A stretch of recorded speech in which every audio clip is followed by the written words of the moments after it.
नमस्कार दर्शक बंधु आपण मानक आम चैनल स्वागत जनावि कालिया योजना नहीं आसला बहुत बड़ा खुशी खबर। माननीय मुख्यमंत्री कले एपरी घोषणा। कालिया योजना मिले कि नहीं यही वीडियो मध्य आप निश्चित भाव जानीपारे से वीडियो को शेष पर्यंत देखो। चैनल को सब्सक्राइब कर सब्सक्राइब कर पाखुआ बेल बटन ऑन कर रखु। वीडियो लाइक करूँ कमेंट करूँ अन्य शेयर करूँ। चलते वीडियो स्टार्ट करिया। माननीय पूर्वतन मुख्यमंत्री नवीन पट्टनायक कालिया योजना आरंभ करथिले। एथिरे चाषी मानक लागि वर्ष को 4000 टका प्रदान करथुले, किंतु एबे बीजेडी सरकार और नाई आसिला बीजेपी सरकार।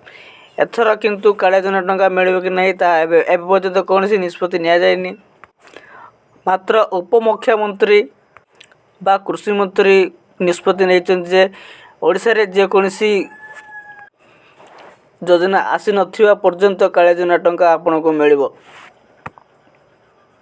एपरि नै घोषणा करथिले उपमुख्यमंत्री बा कृषि मंत्री। पीएम किसान टंका समस्त हिताधिकारी मानकु 18 जून रे समस्त हिताधिकारी मानकु प्रदान करा गला। एबे रही कालिया योजना टंका। ए योजना केबे आसीबो एबे पर्यंत कोनसी निष्पत्ति निया जायनि।